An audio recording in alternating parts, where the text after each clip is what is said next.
تھے تجارت.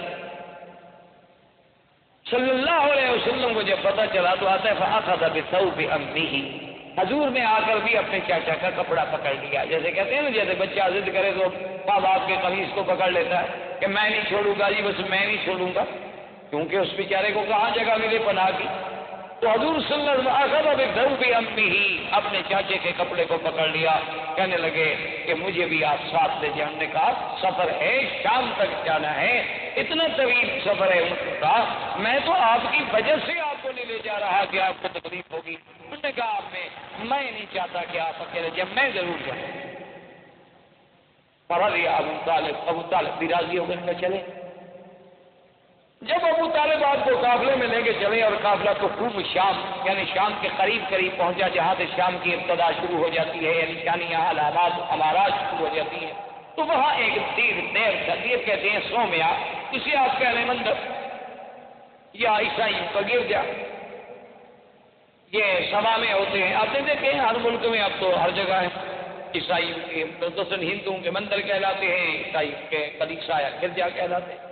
اللہ کی شان ہے. ویسے اردو میں نام اس کا بڑا عجیب ہے، گر کیا، یعنی آپ اس کو ذرا آرام سے پڑھیں نا، گر کیا. ویسے اللہ کی رحمت سے اب گر کی رہے ہیں، ہزاروں ایسے ہیں جو بک گئے اور مسلمانوں کے مسجد مدرسے قائم ہو گئے. تو گر جانے کا ہمارا یہ تو نہیں ہوتا کہ حقیقت عبارت کرتے ہیں، جب بدل گئی تو گویا گر گئی، اس کی بات تو ختم ہو گئی. تو بہرحال یہ ایک یعنی لطیفہ ہے کہ بعض آدمی کا نام ایسے ہوتا ہے نا جی، جیسے وہ ہمارے خواجہ صاحب تھے نا، وہ فوت ہو گئے خواجہ محمد، تو کیا زندہ ہیں، اللہ کرے زندہ ہوں، جماعت اسلامی کے خواجہ تو فیض بہت پرانے لیڈر ہیں. تو وہ ہمارے ایک ساتھی تھے، تو وہ جب ان کی بات ہوتی تو الیکشن میں ان کا مقابلہ، آپ اس میں ایک دوسرے کے مقابلے میں کھڑے، تو وہ کہتے نا کہ خواجہ تو پہ، یعنی توفیل جلدی سے کہیں تو پھر تو توفیل بنے گا نا، اگر ایسا کہیں تو پہ، تمہارے تو نام میں فیل ہے، تم نے کیا جیتنا ہے، تو پہ. تو اس لیے بعض چیزیں ایسی ہوتی ہیں کہ جن کی ادائیگی میں اور سے ترجمے بگڑ جاتے ہیں اور معنی بدل جاتے ہیں. بار صورت تو وہ جناب جب دیر میں پہنچے تو وہاں ایک راہب تھا، اور وہ کبھی اس دیر سے اس سومیا سے اس کلیسا سے باہر. اب یہ پہلی دفعہ تھی ابو طالب کے دور میں، جب یہ سفر پہ گئے تو ان کی زندگی میں یہ پہلا واقعہ، یعنی اس سے پہلے کبھی ایسا ہوا کہ وہ راہب جو ہے وہ باہر نکلا ہو. لیکن وہ راہب باہر بھی آیا اور آنے کے بعد اس نے یہ بھی کیا کہ اعلان کیا کہ بھائی تمام پتے کا جو قافلہ ہے سب کو میری طرف بتا. ابو طالب حیران کہ بھی یہ تو راہب کبھی باہر نہیں آیا اور آج ہمیں دعوتیں ہو رہی ہیں، بات کیا. اور راہب نے اپنے سب چھوٹے چھوٹے جو اس کے تھے نا نیچے کام کرنے والے چھوٹے راہب، تو ان کو کہا کہ بھائی اعلیٰ سے اعلیٰ کھانے کا انتظام کرو اور اتنا کھانے کا انتظام کرو کہ پورے قافلے کو کھلاؤ اور ہر آنے جانے والے کو، گزرنے والے کو، بستی والوں کو سب کو کھلاؤ اور کسی چیز کی کمی نہیں ہونی چاہیے. اور خود کھڑے ہو کے نگرانی کرو. کھانے کا انتظام ہو گیا. بڑی لمبی تفصیل میں اب جناب جب کھانے کا وقت آ گیا تو راہب کے کو غور سے دیکھ رہا ہے، اور اس کے بعد اس نے پوچھا ابو طالب سے کہ حل ترک تم احدن، کسی کو چھوڑ کے آئے ہو، کوئی بندہ رہ تو نہیں گیا.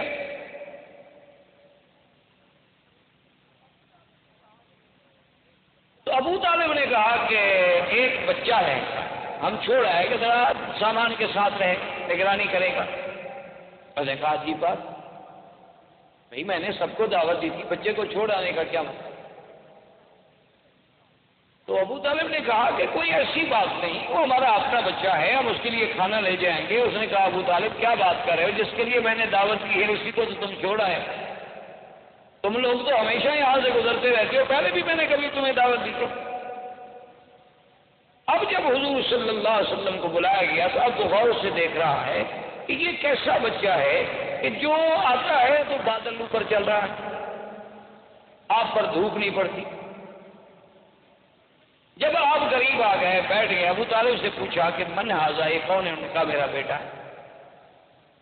تو انہوں نے کہا کہ نہیں تم جھوٹ بول، یہ تمہارا بیٹا نہیں. انہوں نے کہا میرا بیٹا ہے. انہوں نے کہا واللہ غضب تھا. انہوں نے کہا میں قسم کھاتا ہوں جھوٹ بول، تمہارا بیٹا نہیں ہے. اس کا باپ اس وقت زندہ نہیں ہو سکتا. اس نے کہا بات یہ ہے کہ انہو ابن اخی، میرے بھائی کا جو بیٹا ہے تو وہ میرا ہی بیٹا ہوا۔ میں کہا نہیں، سیدھی بات کر، اس کا باپ مر گیا؟ اس نے کہا ہاں اس کا باپ مر گیا۔ میں نے کہا ہاں پھر ٹھیک۔ اب اس نے حضور صلی اللہ علیہ وسلم سے کہا کہ آپ کا اسم گرامی، آپ نے فرمایا میرا نام محمد ہے، فرمایا اقسمک باللات والعزی، میں تمہیں لات و عزیٰ کی قسم دیتا ہوں۔ حالانکہ وہ نصرانی تھے، وہ نہیں لات و عزیٰ کو مانتے، لیکن مکے والے چونکہ مانتے تھے نا لات و عزیٰ کو، اس لیے قاعدہ ہوتا ہے نا کہ جو آدمی جس کو مانتا ہو آدمی کہتے ہیں یار چلو تمہیں اس کی قسم۔ تو اس نے کہا اقسمک باللات والعزی، میں تمہیں لات و عزیٰ کی قسم دیتا ہوں کہ جو میں تم سے پوچھو سچ بتاؤ۔ حضور نے فرمایا لا تقسمنی باللات والعزی، خبردار وہ یہ پتہ کہنا لات و عزیٰ کی قسم، انی ابغضهم اشد البغض، ساری دنیا میں مجھے سب سے زیادہ بغض اگر ہے تو بتوں۔ اب ابو طالب بھی حیران ہے اور صاحب بھی حیران ہے کہ اتنے جوش سے، اور ابھی تو حضور صلی اللہ علیہ وسلم کی ابتدائی عمر مبارک۔ تو اس نے کہا کہ اچھا محمد صلی اللہ علیہ وسلم ناراض، انی اقسمک باللہ، میں تمہیں اللہ کی۔ آپ نے فرمایا فصل، اگر تم اللہ کی قسم دیتے تو پوچھو کیا پوچھو۔ اس نے کہا مجھے یہ بتاؤ تم نے کبھی خواب دیکھے؟ حضور نے فرمایا دیکھے۔ ان خوابوں میں تم نے کیا کیا دیکھا؟ حضور صلی اللہ علیہ وسلم نے کچھ باتیں بتلا۔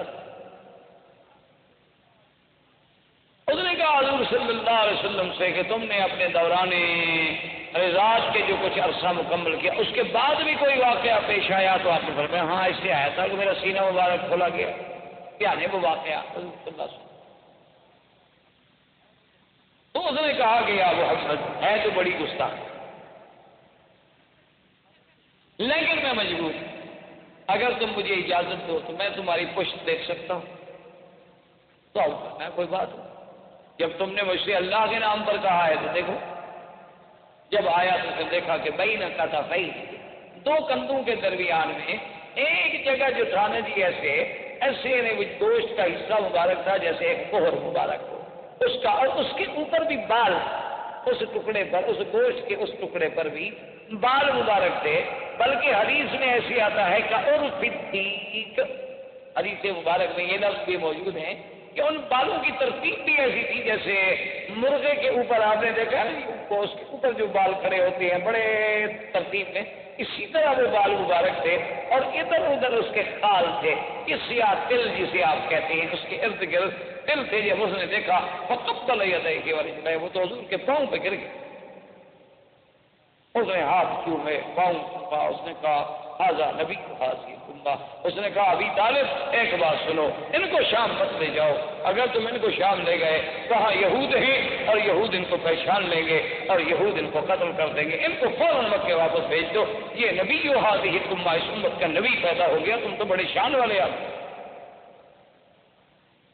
تو ابھی طالب نے کہا کہ اچھا۔ اب اس کے بعد جب دعوت ختم ہو گئی اور حضور صلی اللہ علیہ وسلم تشریف لے آئے تو جب درخت کے نیچے جا کے بیٹھنے لگے تو اس راہب نے ابو طالب سے کہا کہ درخت کی ٹہنیوں پہ غور کرو۔ اس نے جب غور کیا تو ابو طالب کہتے ہیں مجھے بھی معلوم ہوا کہ وہ ٹہنیاں مل کے سایہ گہرا کر رہی ہیں حضور صلی اللہ علیہ وسلم پہ، جو علیحدہ علیحدہ کھڑی تھی وہ جلدی جلدی جڑ گئی، مل گئی تاکہ حضور صلی اللہ علیہ وسلم پر سایہ مبارک جو ہے وہ ٹھیک ہو جائے۔ اور اس نے کہا کہ ابو طالب یہ وہ درخت ہے ما جلس تحتہ بعد عیسیٰ، حضرت عیسیٰ کے بعد اس کے نیچے کوئی نہیں بیٹھا، اور عیسیٰ علیہ السلام نے کہا تھا کہ اس کے نیچے کوئی نہیں بیٹھے گا مگر ایک نبی جو آ کے بیٹھے گا، یہ وہ درخت ہے، خدا کے لیے انہیں جلدی مکے میں۔